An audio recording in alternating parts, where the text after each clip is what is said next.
सोचिए, एक आदमी जो कभी मिट्टी के चूल्हे की आंच पर रोटियां सेंकने वाली बस्तियों के बीच पला, वहीं एक दिन दुनिया के सबसे बड़े लोकतंत्र के सबसे ऊंचे संवैधानिक पद तक पहुंचेगा। लेकिन इस कहानी का असली झटका वहां नहीं है। झटका यह है कि उसकी जिंदगी का सबसे बड़ा युद्ध सत्य आके गलियारों में नहीं, उसके भीतर और उसके समय के खिलाफ था। और उस युद्ध में हार का मतलब सिर्फ पद खोना नहीं था, पहचान खो देना था। और उसके पास समय कम था। हर साल, हर चुनाव, हर दंगा, हर गिरफ्तारी, सब उसके लिए एक टिक टिक करती घड़ी थे जो कहती थी, या तो अभी या कभी न। 5 मई 1916 पंजाब के फरीदकोट रियासत के एक छोटे से गांव संधवा में जन्म का नाम था जियानी जैल सिंह। जियानी कोई सजावटी आदि नहीं थी। यह शब्द उसके जीवन में बाद में एक तरह की मुहर बनकर लौटता है, ज्ञान, अनुशासन और धार्मिक अध्ययन की छाया। पर बचपन की असली तस्वीर किताबों की खुशबू नहीं, खेतों की धूल, गर्म हवा और उस दौर की गरीबी है जिसमें सपने भी उधार के लगते हैं। घर में साधन सीमित थे, पर एक चीज प्रचुर थी, जिद। वह जिद जो किसी बच्चे को भीड़ में खोने नहीं देती और किसी नौजवान को चुप रहने नहीं देती। उस समय पंजाब की हवा में 2 तरह की आग थी। एक आग रसोई की, जीवन चलाने की, दूसरी आग राजनीति की, अंग्रेजी हुकूमत के खिलाफ। गांव-गांव में बातें फैलती थीं, जलियांवाला बाग की यादें, लाठीचार्ज की कहानियां और जेल की दीवारों के पीछे से आती आवाजें। जैल सिंह ने यह सब किसी किताब में नहीं पढ़ा, उसने इसे लोगों की आंखों में देखा। और जब कोई बच्चा अपने बड़ों की आंखों में डर और गुस्सा एक साथ देखता है तो उसके भीतर एक सवाल जन्म लेता है, हम कब तक? यही सवाल उसे धीरे धीरे सार्वजनिक जीवन की ओर खींचता है।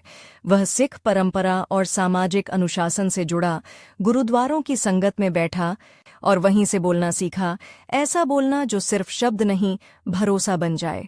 उसकी आवाज में गांव की मिट्टी थी और उसी मिट्टी की तरह वह सीधी, भारी और पकड़ में आने वाली थी। लोग उसे सुनते तो उन्हें लगता, यह आदमी हमारे जैसा है, पर हमारे लिए खड़ा हो सकता है। युवावस्था आते आते उसके सामने सबसे बड़ा सच खड़ा था। अंग्रेजी राज सिर्फ दूर दिल्ली में नहीं बैठा, वह रोजमर्रा की जिंदगी में घुसा हुआ था। कानून में, पुलिस में, कर में और डर में। और डर सबसे बड़ा हथियार था। जैल सिंह ने उसी हथियार को चुनौती देने का फैसला किया। वह आजादी के आंदोलन से जुड़ा, और यह जुड़ाव किसी समर्थन जैसा नहीं था, यह जोखिम था। उस दौर में राजनीति का मतलब भाषण नहीं, गिरफ्तारी थी। और गिरफ्तारी का मतलब सिर्फ जेल नहीं, परिवार पर दबाव, रोजगार पर चोट, समाज में निगाहें और भविष्य पर धुंध। उसकी जिंदगी में पहली बड़ी टकराहट यहीं से शुरू होती है। एक तरफ व्यवस्था, संगठित, सशस्त्र, निर्दयी, दूसरी तरफ एक नौजवान जिसके पास न धन है न ताकत, बस एक हट है कि वह झुकेगा नहीं। यह टकराहट उसे जेल तक ले जाती है। जेल की हवा अलग होती है, वहां समय धीमा चलता है और हर दिन आदमी को अपने फैसले पर दोबारा सोचने को मजबूर करता है। बहुत लोग वहीं टूट जाते हैं, पर कुछ लोग वहीं बनते हैं। जैल सिंह के लिए जेल एक तरह का कठोर विद्यालय बन गई, जहां उसने ये सीखा कि भीड़ को उकसाना आसान है, पर भीड़ को दिशा देना कठिन, और दिशा देने के लिए आदमी को खुद पर नियंत्रण चाहिए। आजादी के बाद कहानी खत्म नहीं होती, कहानी का रंग बदलता है। 1947 के साथ पंजाब ने सिर्फ आजादी नहीं देखी, उसने विभाजन का खून भी देखा। ट्रेनें लाशों से भर आती थीं, गलियां चीखों से भर जाती थीं और पड़ोसी अचानक दूसरे हो जाते थे। ये वह समय था जब राजनीति का मतलब सिर्फ सत्ता नहीं, समाज को जोड़ना भी था। जैल सिंह ने इस दौर को बहुत करीब से देखा, और यही अनुभव उसके भीतर एक नई तरह की महत्वाकांक्षा पैदा करता है। अगर व्यवस्था बदलनी है तो सिर्फ विरोध से नहीं, शासन की जिम्मेदारी लेकर भी बदलनी होगी। वह धीरे धीरे संगठित राजनीति में उभरता है। पंजाब की राह राजनीति उस समय आसान नहीं थी। यहाँ पहचान, धर्म, भाषा और क्षेत्र सब एक साथ टकराते थे और इन टकरावों के बीच एक नेता को हर कदम पर फैसला करना पड़ता था कि वह किसके साथ खड़ा है। जैल सिंह की ताकत यह थी कि वह खुद को दूर का नेता नहीं बनाता था। वह लोगों के बीच जाता, उनकी भाषा में बोलता, उनकी शिकायतें सुनता और फिर उसी ऊर्जा को मंच पर ले आता। उसकी शैली में चमकदार अंग्रेजी नहीं थी, उसकी शैली में लोक लय थी, ऐसी लय जो भीड़ को अपने साथ बहा ले जाए। लेकिन राजनीति में एक और सच्चाई होती है, यहाँ दोस्ती स्थायी नहीं, जरूरत स्थायी होती है, और जरूरत के साथ साथ प्रतिस्पर्धा भी। जैल सिंह के सामने असली चुनौती सिर्फ विरोधी दल नहीं थे, चुनौती थी अपने ही खेमे के भीतर जगह बनाना, भरोसा जीतना और खुद को अपरिहार्य साबित करना। यह वह जगह है जहां समय की घड़ी फिर तेज हो जाती है, क्योंकि पार्टी के भीतर उभरने का मौका बार बार नहीं मिलता। एक गलत कदम, एक गलत बयान, एक गलत गठबंधन और आदमी सालों पीछे चला जाता है। उसने संगठन में काम किया और धीरे धीरे पंजाब की सत्ता के केंद्र के करीब पहुंचा। पर यह करीब पहुंचना किसी सीढ़ी पर चढ़ने जैसा नहीं था, यह कांटों पर चलने जैसा था। पंजाब में उस समय सामाजिक तनाव, आर्थिक दबाव और पहचान की राजनीति सब मिलकर एक विस्फोटक मिश्रण बनाते थे, और जो नेता इस मिश्रण को संभालना चाहता था उसे हर दिन खुद को साबित करना पड़ता था। जैल सिंह के लिए यह सिर्फ करियर नहीं था, यह अस्तित्व था, क्योंकि वह जानता था अगर वह पीछे हटेगा तो उसके जैसे पृष्ठभूमि वाले लोग फिर से हाशिए पर धकेल दिए जाएंगे। उसकी छवि धीरे धीरे एक ऐसे नेता की बनती है जो जमीन से जुड़ा है पर सत्ता की भाषा भी सीख रहा है। वह प्रशासन की कठोरता और जनता की भावनाओं के बीच पुल बनना चाहता था, और यही पुल बनाना सबसे कठिन काम है, क्योंकि जनता चाहती है तुरंत न्याय और प्रशासन चलता है फाइलों की गति से। इस खींचतान में नेता अक्सर या तो जनता से कट जाता है या व्यवस्था से टकराकर टूट जाता है। जैल सिंह ने दोनों के बीच संतुलन साधने की कोशिश की, कभी कठोर होकर, कभी नरम होकर और कभी सिर्फ मौजूद रहकर। इसी बीच राष्ट्रीय राजनीति की परछाई भी पंजाब पर पड़ने लगती है। दिल्ली की सत्ता और राज्य की सत्ता के रिश्ते में हमेशा तनाव रहा है। कौन किसे निर्देश देगा, कौन किसे रोकेगा और कौन किसे आगे बढ़ाएगा। जैल सिंह इस तनाव को समझता था। वह जानता था कि अगर उसे आगे जाना है तो उसे सिर्फ पंजाब का नेता नहीं, राष्ट्रीय नेतृत्व के लिए भी भरोसेमंद चेहरा बनना होगा। और भरोसा राजनीति में भाषण से नहीं बनता, भरोसा बनता है संकट में। उसके जीवन में संकट कम नहीं थे। विभाजन की स्मृतियां, पंजाब की बेचैनी और सत्ता के भीतर की प्रतिस्पर्धा सब मिलकर उसे लगातार दबाव में रखते, और दबाव में आदमी का असली चेहरा निकलता है। जैल सिंह का चेहरा जिद्दी, भावुक और कभी-कभी अप्रत्याशित। वह ऐसे फैसले लेने की क्षमता रखता था जो लोगों को चौंका दें, और राजनीति में चौंकाना एक हथियार है, पर वही हथियार कभी-कभी आदमी के खिलाफ भी मुड़ जाता है। यही कहानी में एक और परत खुलती है। जैल सिंह सिर्फ सत्ता की ओर नहीं बढ़ रहा था, वह अपने भीतर के डर से भी लड़ रहा था। डर कि कहीं वह कमतर न समझ लिया जाए, डर कि कहीं उसकी पृष्ठभूमि उसे रोक न दे, डर कि कहीं वह इतिहास में सिर्फ एक नाम बनकर न रह जाए। और इस डर के खिलाफ उसका जवाब था, और तेज काम और ज्यादा मौजूदगी और ज्यादा निष्ठा। वह खुद को हर जगह साबित करना चाहता था, जैसे समय उसके पीछे दौड़ रहा हो, और सच में समय उसके पीछे दौड़ रहा था, क्योंकि राजनीति में अवसर की खिड़की छोटी होती है।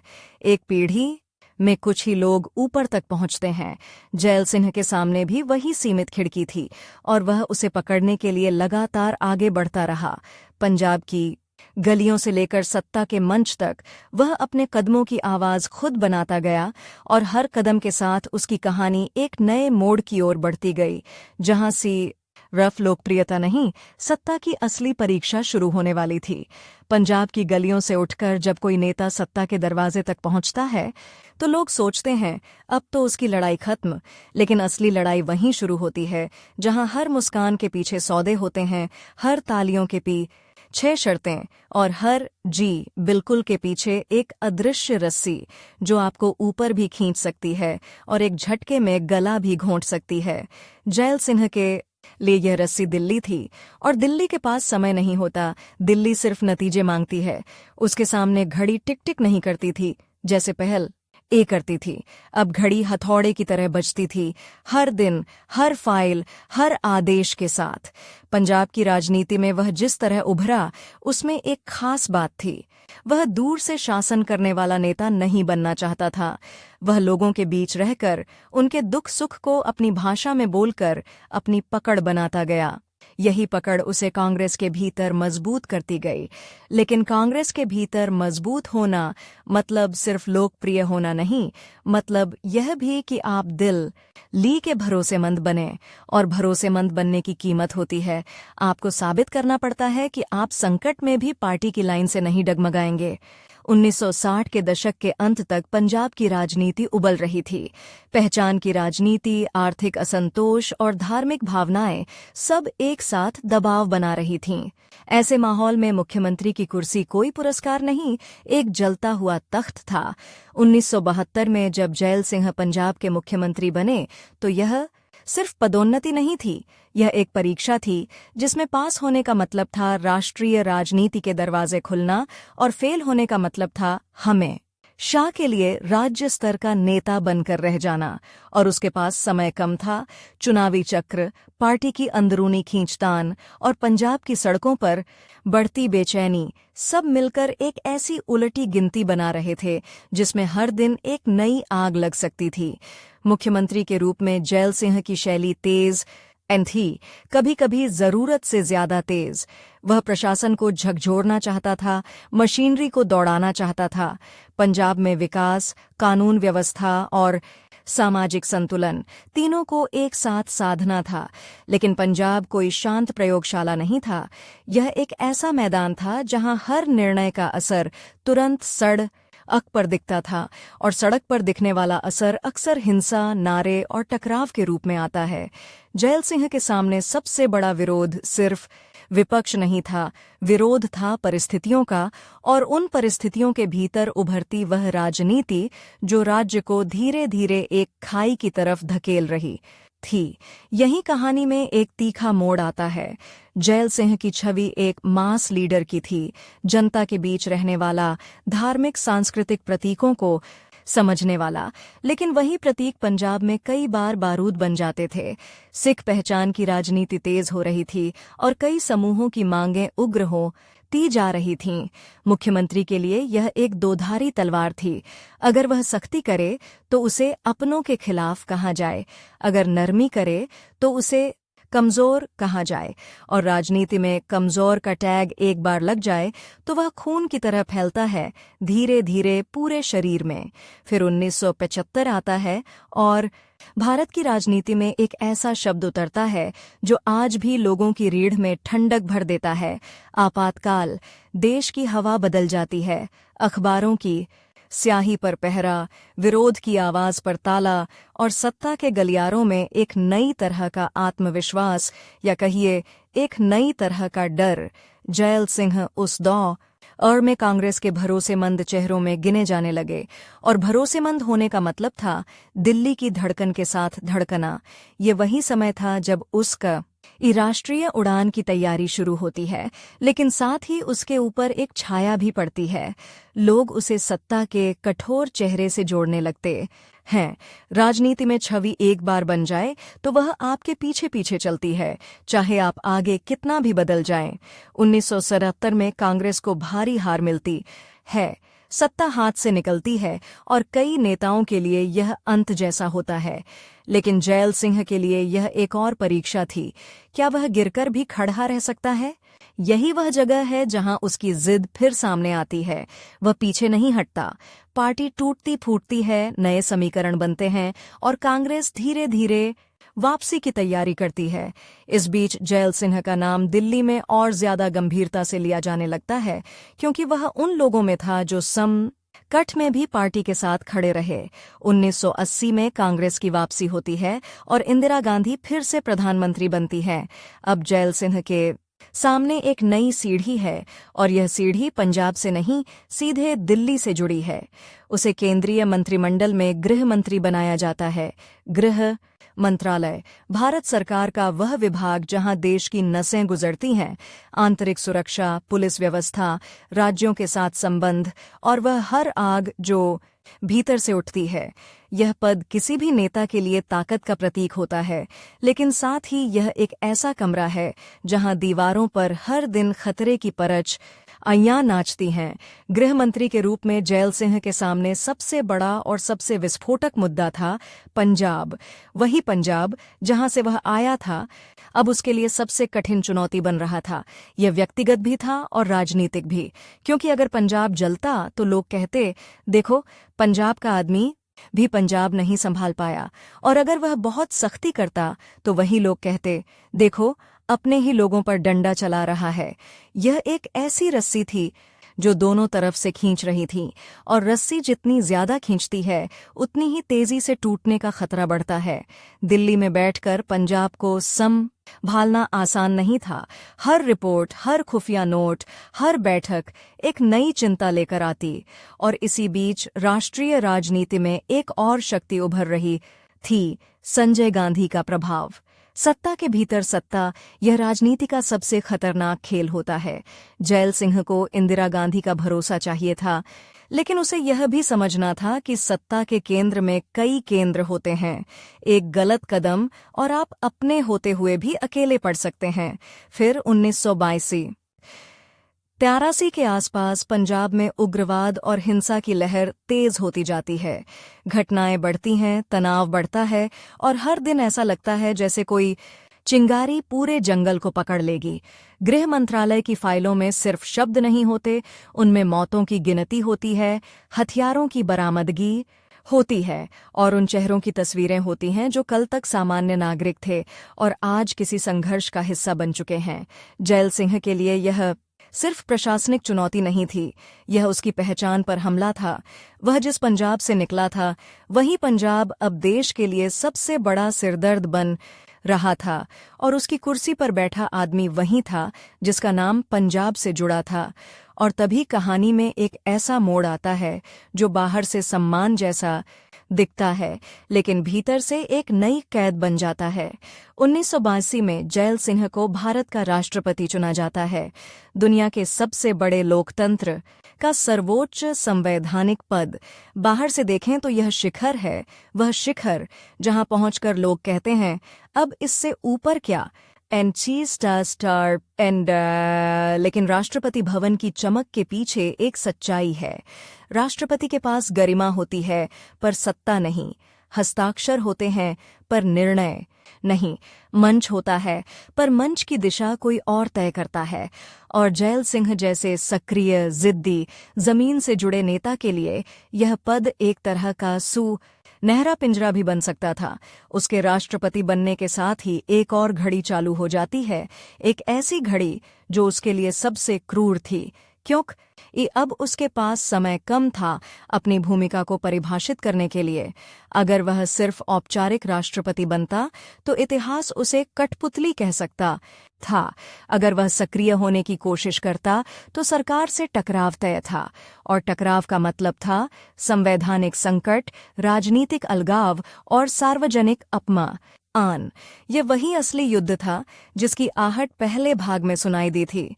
सत्ता के खिलाफ नहीं, बल्कि सत्ता के ढांचे के भीतर अपनी पहचान बचाने का युद्ध।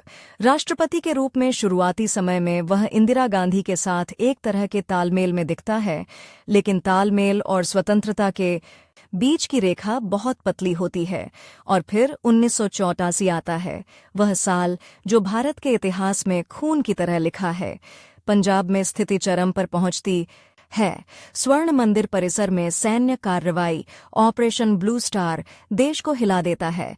यह सिर्फ एक सुरक्षा कार्रवाई नहीं थी, यह भावनाओं पर चोट थी, पहचान पर चोट थी, और राजनीति पर एक ऐसा घाव था जो पीढ़ियों तक रिश्ता रहा। राष्ट्रपति भवन में बैठा जैल सिंह यह सब देख रहा था और उसके भीतर का पंजाब, उसके भीतर का सिख और उसके भीतर का राजनेता तीनों एक साथ टकरा रहे थे। और फिर 21 अक्टूबर 1984 इंदिरा गांधी की हत्या। एक पल में देश की हवा बदल जाती है। दिल्ली की सड़कों पर धुआं, चीखें और भय। इसके बाद जो हुआ वह इतिहास का सबसे काला अध्यायों में से एक माना जाता है। दिल्ली और कई जगहों पर सिख विरोधी हिंसा, घर जलते हैं, लोग मारे जाते हैं और व्यवस्था कई जगहों पर या तो असहाय दिखती है या मौन। राष्ट्रपति के लिए यह वह क्षण था जब संविधान की किताब सिर्फ कागज नहीं रह जाती, वह एक नैतिक परीक्षा बन जाती है। लेकिन न राष्ट्रपति की सीमाएं भी उतनी ही वास्तविक थीं जितनी उसकी जिम्मेदारी, और यहीं उसकी सबसे बड़ी त्रासदी जन्म लेती है। वह पद पर था, पर बहुत कुछ उसके हाथ में नहीं था, और जनता की नज़र में यह फर्क अक्सर मिट जाता है। इंदिरा गांधी के बाद राजीव गांधी प्रधानमंत्री बनते हैं। अब राष्ट्रपति और प्रधानमंत्री के बीच संबंधों की नई कहानी शुरू होती है। जैल सिंह के सामने एक और उलटी गिनती थी। क्या वह नए प्रधानमंत्री के साथ सिर्फ औपचारिक तालमेल रखेगा या अपनी संवैधानिक भूमिका को ज्यादा मुखर तरीके से निभाने की कोशिश करेगा? क्योंकि अब उसके पास खोने के लिए सिर्फ प्रतिष्ठा नहीं थी, उसके पास खोने के लिए इतिहास था, और इतिहास बहुत बेरहम होता है। वह आपके इरादे नहीं पढ़ता, वह आपके फैसले पढ़ता है। राजीव गांधी के दौर में कई मुद्दे उभरते हैं, राजनीतिक विवाद, प्रशासनिक फैसले और सत्ता के भीतर बढ़ती खींचतान। जैल सिंह और राजीव गांधी के रिश्ते में दूरी बढ़ने लगती है। यह दूरी किसी एक घटना से नहीं बनी, यह धीरे धीरे बनी, जैसे दीवार पर दरारें बनती हैं, पहले बाल जैसी, फिर उंगलियों जितनी, और फिर पूरी दीवार को कमजोर कर देने वाली। राष्ट्रपति भवन के भीतर बैठा जय एल सिंह अब सिर्फ राष्ट्र का प्रतीक नहीं रहना चाहता था, वह यह भी चाहता था कि उसे गंभीरता से लिया जाए। लेकिन सरकार के लिए राष्ट्रपति का बहुत ज्यादा गंभीर होना कई बार असुविधा बन जाता है। और यहीं एक और अप्रत्याशित दृश्य सामने आता है, एक राष्ट्रपति जो कभी-कभी सार्वजनिक रूप से अपनी नाराजगी और असहमति के संकेत देने लगता है। भारत के राजनीतिक इतिहास में यह असामान्य था। लोग फुसफुसाते हैं, अखबार संकेतों को पढ़ते हैं, और दिल्ली के गलियारों में एक सवाल घूमता है, क्या राष्ट्रपति और प्रधानमंत्री के बीच टकराव खुलकर सामने आएगा? यह टकराव व्यक्तिगत नहीं था, यह सत्ता की संरचना का टकराव था। एक तरफ निर्वाचित सरकार की राजनीतिक शक्ति, दूसरी तरफ राष्ट्रपति की संवैधानिक गरिमा और विवेक। और इस टकराव में जैल सिंह के लिए सबसे बड़ा खतरा था, अगर वह हारता तो उसे अप्रासंगिक कहा जाता, अगर वह जीतने की कोशिश करता तो उसे राजनीतिक कहा जाता। उसके सामने समय की सीमा और भी कठोर थी, क्योंकि राष्ट्रपति का कार्यकाल तय होता है 5 साल। इतिहास के लिए बहुत कम, लेकिन एक व्यक्ति की प्रतिष्ठा के लिए बहुत ज्यादा। हर साल के साथ यह सवाल तेज होता गया, वह किस तरह याद किया जाएगा? एक ऐसे व्यक्ति के रूप में जिसने शीर्ष पद पाया और चुप रहा, या एक ऐसे व्यक्ति के रूप में जिसने सीमाओं के भीतर रहकर भी अपनी आवाज बचाने की कोशिश की, भले ही वह आवाज कई बार दीवारों से टकराकर लौट आई हो? और जैसे जैसे यह तनाव बढ़ता गया, वैसे वैसे उसकी कहानी एक ऐसे मोड़ की तरफ बढ़ रही थी जहां सिर्फ पद की गरिमा नहीं, लोकतंत्र की आत्मा पर बहस होने वाली थी। क्योंकि जब राष्ट्रपति और प्रधानमंत्री के बीच भरोसा टूटता है तो वह सिर्फ 2 व्यक्तियों का झगड़ा नहीं रहता, वह पूरे देश के लिए एक संकेत बन जाता है कि सत्ता के शीर्ष पर भी दरारें हैं। जैल सिंह अब उस संकेत का चेहरा बन चुका था, और अगला कदम जो भी होगा उसे या तो इतिहास में मजबूती से दर्ज करेगा, या उसे एक ऐसे व्यक्ति के रूप में छोड़ देगा जो शिखर पर पहुंचकर भी अपने ही पिंजरे में फड़फड़ाता रहा। राष्ट्रपति भवन की रातें बाहर से शांत दिखती हैं, लॉन पर ओस चमकती है, झंडा हवा में धीमे धीमे सांस लेता है, और भीतर गलियारों में कालीन पर कदमों की आवाज तक दब जाती है। लेकिन उसी सन्नाटे में एक आदमी जागता रहता है, क्योंकि उसे पता है देश की सबसे ऊंची कुर्सी पर बैठकर भी आप कई बार सबसे बेबस इंसान बन जाते हैं। ज्ञानी जैल सिंह के लिए यह बेबसी कोई भावुक शब्द नहीं थी, यह एक रोज का हिसाब था, हर सुबह एक नई फाइल, हर शाम एक नई अफवाह और हर हफ्ते एक नया सवाल। क्या वह सिर्फ हस्ताक्षर करने वाली मुहर है या संविधान की आत्मा की आखिरी चौकी?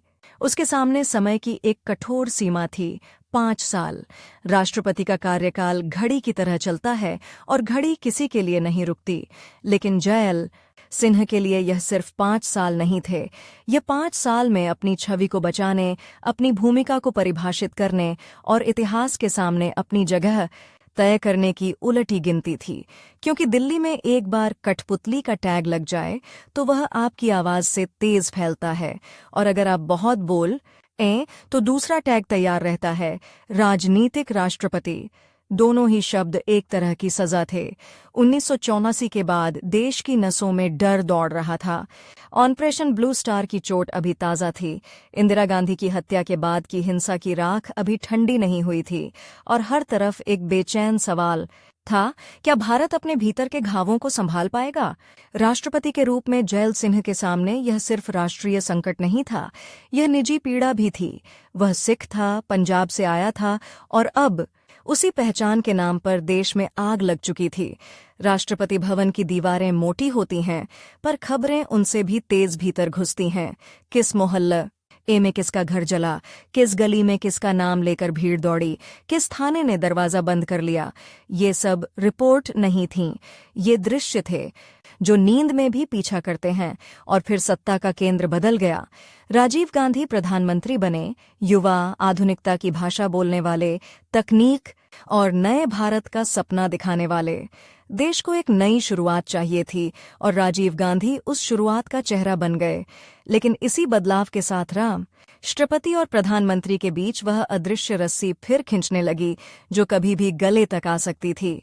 जयल सिंह को लगने लगा कि उसे सिर्फ औपचारिकता में समेटा जा रहा है, और राजीव गांधी के आसपास एक नई टीम थी, नई शैली, नए सलाहकार, नई राजनीति, जिसमें पुराने ढंग की व्यक्तिगत नज़्ज़ हदीकी कम और प्रबंधन ज्यादा था। राष्ट्रपति भवन में बैठा आदमी अचानक खुद को एक ऐसे मंच पर पाता है जहां माइक तो उसके सामने है, पर आवाज की दिशा कोई और तय कर रहा है। यहीं से तनाव धीरे धीरे बढ़ता है, जैसे दीवार में दरार पहले बाल जैसी होती है, फिर उंगली जितनी, और फिर पूरी दीवार को कमजोर कर देती है। जयल सिंह कई मौकों पर संकेतों में बोलने लगे। भारत में राष्ट्रपति का खुलकर असहमति जताना असामान्य माना जाता था, इसलिए हर संकेत एक खबर बन जाता। दिल्ली के अखबारों में शब्दों के बीच अर्थ खोजे जाते। क्या राष्ट्रपति नाराज हैं? क्या राष्ट्रपति सरकार को चेतावनी दे रहे हैं? और सत्ता के गलियारों में यह सवाल घूमता, क्या यह टकराव खुलकर सामने आएगा? इसी बीच एक ऐसा विवाद उभरता है जिसने इस रिश्ते को लगभग विस्फोटक बना दिया। बोफोर्स स्वीडन की कंपनी से तोपों की खरीद का मामला, कमीशन के आरोप, दस्तावेजों की फुसफुसाहट और विपक्ष का हमला, यह सब राजीव गांधी सरकार के लिए सबसे बड़ा राजनीतिक तूफान बन गया। और तूफान में सबसे खतरनाक चीज होती है विश्वास का टूटना। जयल सिंह के सामने यह सिर्फ भ्रष्टाचार का सवाल नहीं था, यह शासन की नैतिकता का सवाल था। राष्ट्रपति के पास सीधे सरकार गिराने की शक्ति नहीं होती, लेकिन उसके पास एक चीज होती है, संवैधानिक विवेक। और जब विवेक सक्रिय होता है तो सत्ता असहज हो जाती है। कहा जाता है कि जयल सिंह ने कुछ मौकों पर यह विचार किया कि क्या सरकार को बर्खास्त करने जैसी संवैधानिक संभावना पर सोचा जा सकता है। यह विचार ही दिल्ली के लिए बिजली की तरह था, क्योंकि अगर राष्ट्रपति ऐसा कदम उठाता तो देश एक अभूतपूर्व संवैधानिक संकट में चला जाता। लेकिन यही कहानी का सबसे कड़वा सच सामने आता है। राष्ट्रपति के पास अधिकारों की किताब होती है, पर उसके हर पन्ने पर परंपरा की स्याही भी लगी होती है, और परंपरा कई बार कानून से ज्यादा भारी पड़ती है। जयल सिंह के लिए यह एक ऐसी रस्सी थी जिसे खींचने पर वह खुद भी गिर सकता था, और देश भी। तनाव का एक और दृश्य बहुत प्रतीकात्मक बन गया। 1947 में जयल सिंह का सोवियत संघ का दौरा। वे देश नीति में राष्ट्रपति की भूमिका औपचारिक होती है, पर संदेश हमेशा राजनीतिक होता है।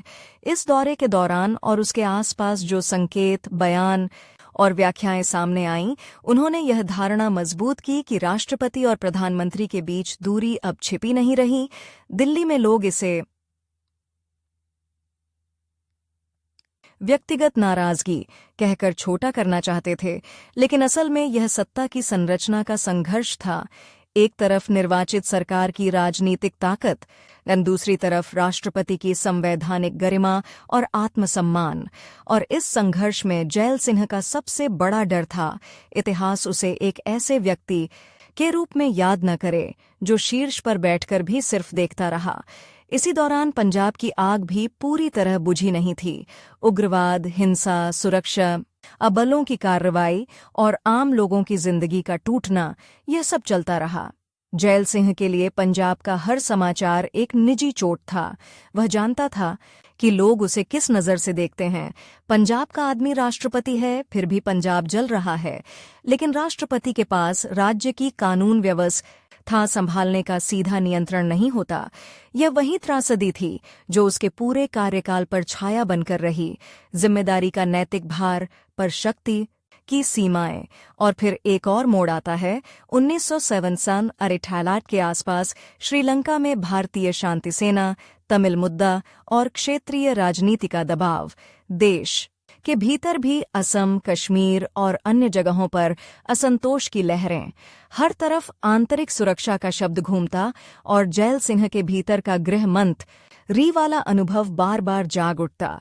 वह सिर्फ रिबन काटने वाला राष्ट्रपति नहीं बनना चाहता था, लेकिन हर बार जब वह सक्रिय होने की कोशिश करता, उसे याद दिलाया जाता यह सरकार का क्षेत्र है।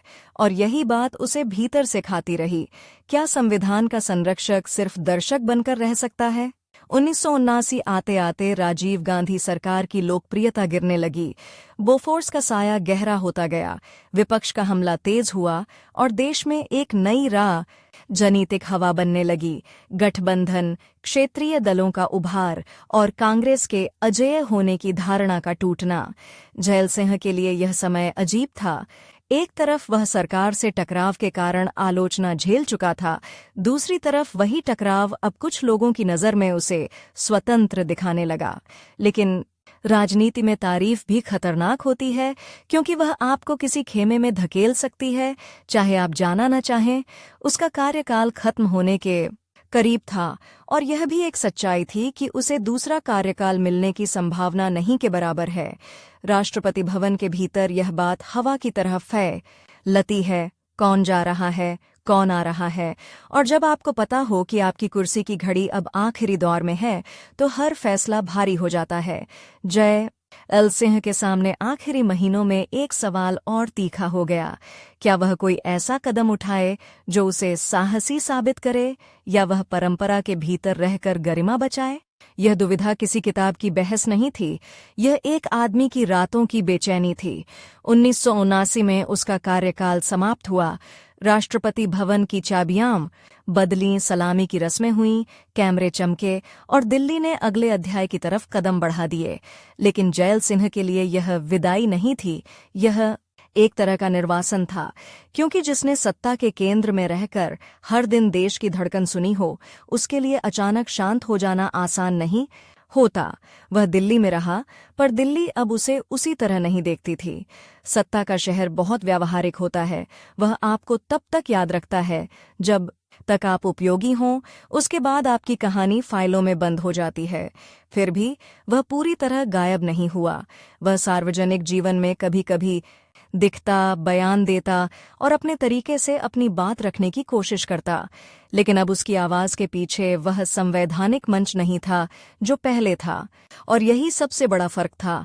पहले उसके शब्दों का वजन पद से आता था, अब सिर्फ व्यक्ति से। राजनीति में यह बदलाव किसी पहाड़ से उतरकर मैदान में आ जाने जैसा होता है। ऊपर हवा पतली होती है, पर दृश्य दूर तक दिखता है। नीचे हवा भारी होती है, पर भीड़ आपको घेर लेती है।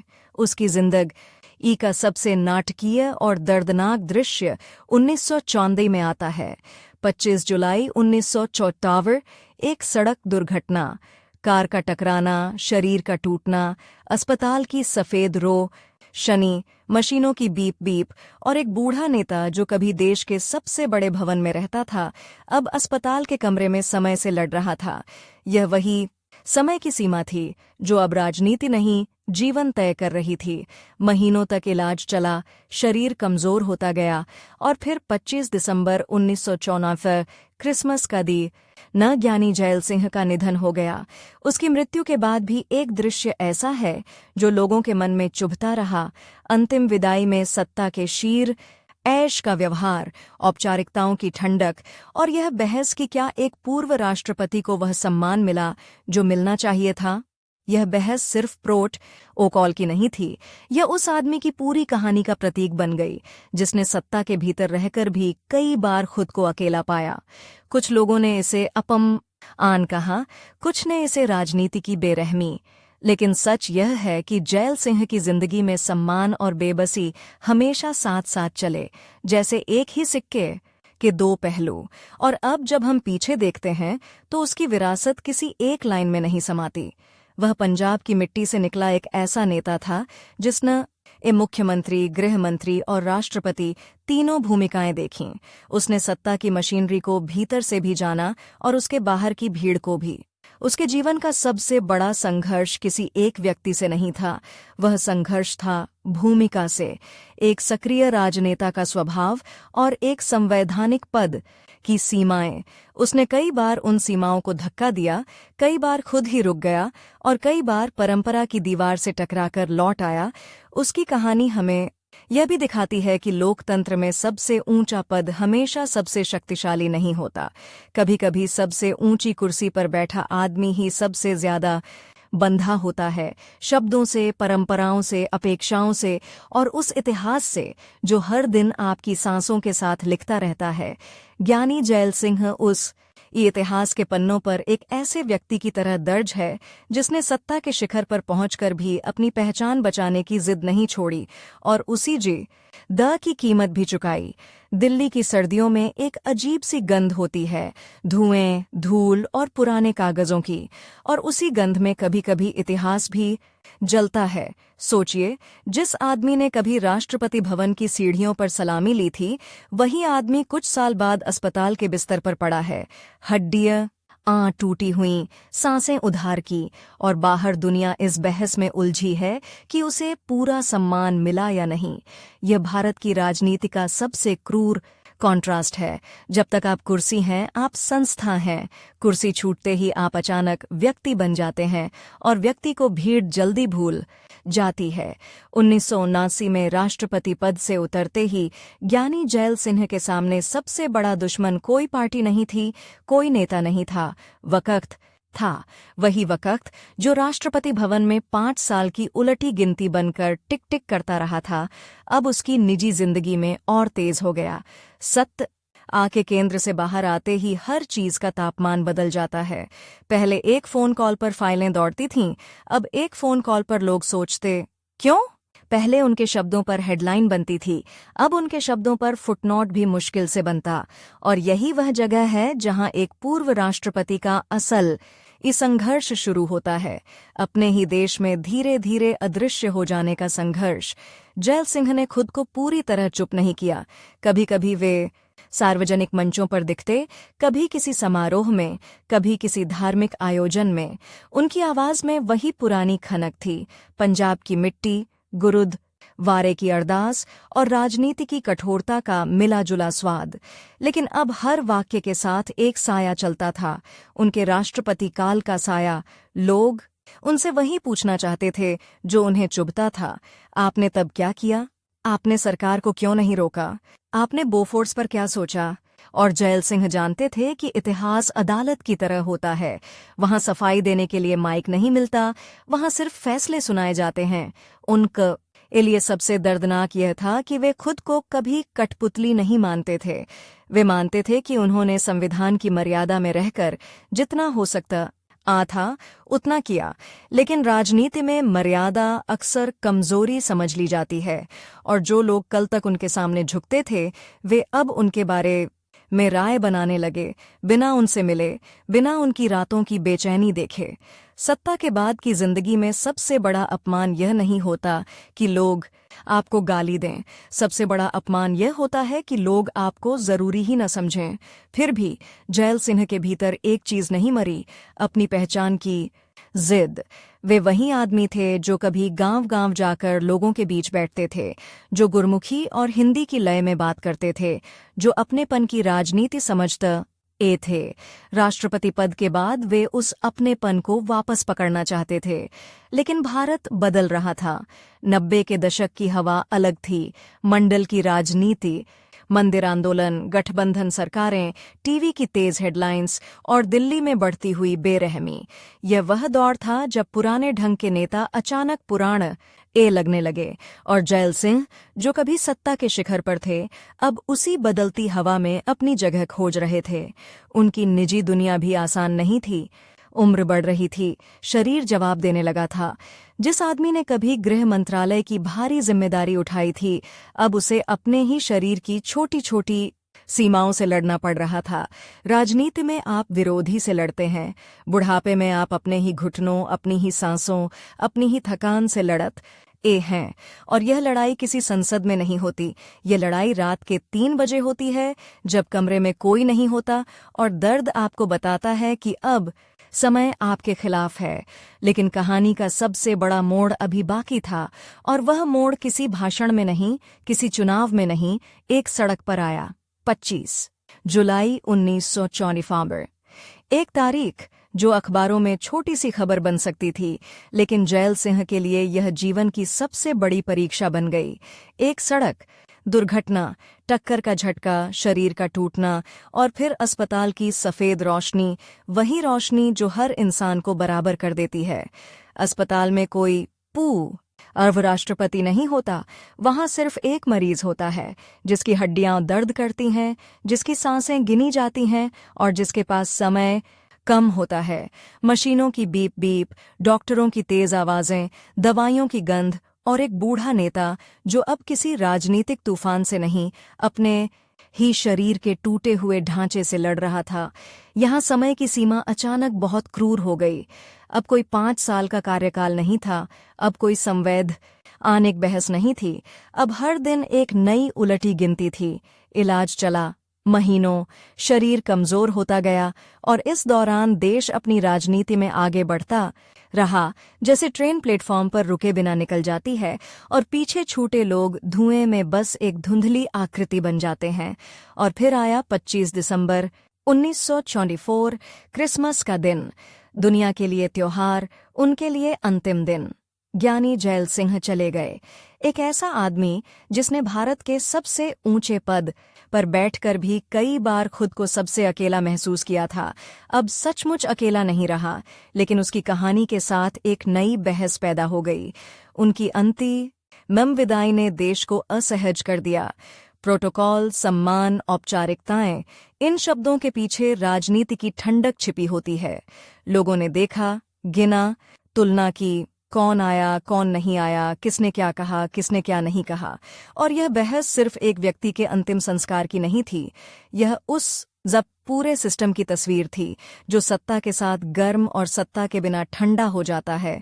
कुछ लोगों ने कहा यह अपमान था, कुछ ने कहा यह परिस्थितियां थीं, लेकिन जो भी था वह दृश्य चुभता रहा, क्योंकि वह दृश्य एक सवाल छोड़ गया। क्या हम अपने सबसे ऊंचे पद पर रहे व्यक्ति को भी राजनीति की तराजू पर तौलते हैं? जैल सिंह की मौत के बाद उनकी छवि 2 ध्रुवों में बंटती चली गई। एक तरफ वे लोग थे जो उन्हें एक सरल, जमीन से जुड़े, धार्मिक आस्था वाले नेता के रूप में याद करते थे, पंजाब की मिट्टी से निकला वह आदमी जिसने मुख्यमंत्री से लेकर गृह मंत्री और राष्ट्रपति तक का सफर तय किया। दूसरी तरफ वे लोग थे जो उनके राष्ट्रपति काल को एक संवैधानिक दुविधा की तरह देखते थे, एक ऐसा राष्ट्रपति जो कभी-कभी सक्रिय होना चाहता था, लेकिन परंपरा और सत्ता की दीवारों से टकराकर रुक जाता था। और सच यह है कि दोनों तस्वीरें अधूरी हैं, क्योंकि जैल सिंह की असली कहानी इन दोनों के बीच की दरार में रहती है। उनकी विरासत का सबसे बड़ा हिस्सा शायद यही है, उन्होंने भारत को यह दिखाया कि राष्ट्रपति पद सिर्फ और सम्मान का मुकुट नहीं, एक पिंजरा भी हो सकता है। संविधान आपको अधिकार देता है, लेकिन राजनीति आपको सीमाएं देती है, और उन सीमाओं के भीतर रहकर भी अगर आप अपनी आत्मा बचाना चाहें तो आपको हर दिन एक नई कीमत चुकानी पड़ती है, कभी आलोचना की, कभी अकेलेपन की, कभी गलतफहमी की। जैल सिंह के जीवन में एक और गहरी विडंबना थी। वे सिख थे, पंजाब से थे, और उनका राष्ट्रपति काल उस दौर में आया जब पंजाब की पहचान ही हिंद सा और दर्द के साथ जोड़ दी गई। वे उस आग के बीच राष्ट्रपति बने, और उसी आग की राख उनके कार्यकाल पर गिरती रही। सत्ता के शीर्ष पर बैठकर भी वे अपने प्रदेश के घावों को अपने हाथों से नहीं भर सकते थे। यह असहायता उनके जीवन का स्थायी भाव बन गई, और शायद यही कारण है कि राष्ट्रपति पद के बाद भी वे भीतर से शांत नहीं हो पाए, क्योंकि कुछ घाव पद से नहीं भरते, वे सिर्फ समय से भरते हैं, और समय, जैसा कि उन्होंने बार बार देखा, किसी के लिए रुकता नहीं। आज जब उनका नाम लिया जाता है तो अक्सर एक ही सवाल उभरता है, उन्होंने उस वक्त क्या किया? लेकिन शायद सही सवाल यह है, उनके पास वास्तव में क्या करने की गुंजाइश थी? लोकतंत्र में सबसे ऊंची कुर्सी पर बैठा आदमी भी कई बार सबसे बंधा हुआ होता है, और जैल सिंह की कहानी उसी बंधन की कहानी है। एक ऐसे व्यक्ति की जो राजनीति के शोर में भी अपने भीतर की आवाज सुनना चाहता था, लेकिन हर बार उसे याद दिलाया गया कि आवाज का अधिकार भी सत्ता के संतुलन से तय होता है। उनकी जिंदगी का अंतिम दृश्य, अस्पताल का कमरा, टूटता शरीर और बाहर चलती हुई बहसें, एक तरह से उनके पूरे जीवन का प्रतीक बन गया।